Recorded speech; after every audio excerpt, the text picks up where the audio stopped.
Medina के करीब एक बूढ़ी और बीमार माँ अपने नौजवान बेटे के साथ रहती थी।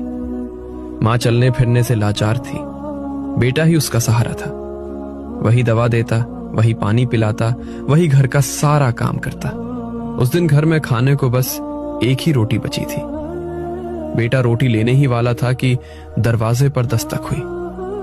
बाहर एक मुसाफिर खड़ा था। उसने धीमी आवाज में कहा, अल्लाह के नाम पर कुछ दे दो। बेटा ठिठक गया। उसने मां की तरफ देखा।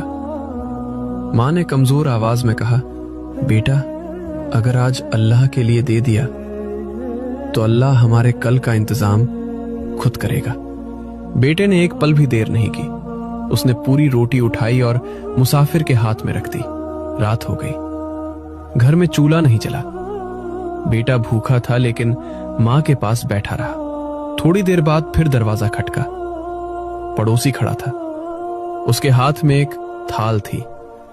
उसने कहा, आज हमारे घर में खाना ज्यादा बन गया था, सोचा आपको दे जाऊं। थाल में रोटी भी थी, गोश्त भी और मीठा भी। बेटे के चेहरे पर मुस्कान आ गई। वो बोला, अम्मी हमने अल्लाह के लिए एक रोटी दी थी, अल्लाह ने हमें इससे कहीं ज्यादा दे दिया। मां मदीना के करीब एक बूढ़ी और बीमार मां अपने नौजवान बेटे के साथ रहती थी। मां चलने फिरने से लाचार थी। बेटा ही उसका सहारा था। वही दवा देता, वही पानी पिलाता, वही घर का सारा काम करता। उस दिन घर में खाने को बस एक ही रोटी बची थी। बेटा रोटी लेने ही वाला था कि दरवाजे पर दस्तक हुई।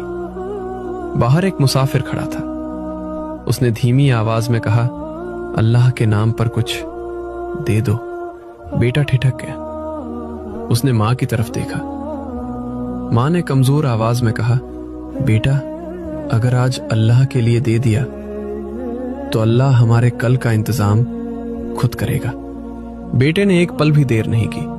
उसने पूरी रोटी उठाई और मुसाफिर के हाथ में रख दी। रात हो गई। घर में चूल्हा नहीं जला। बेटा भूखा था लेकिन मां के पास बैठा रहा। थोड़ी देर बाद फिर दरवाजा खटका।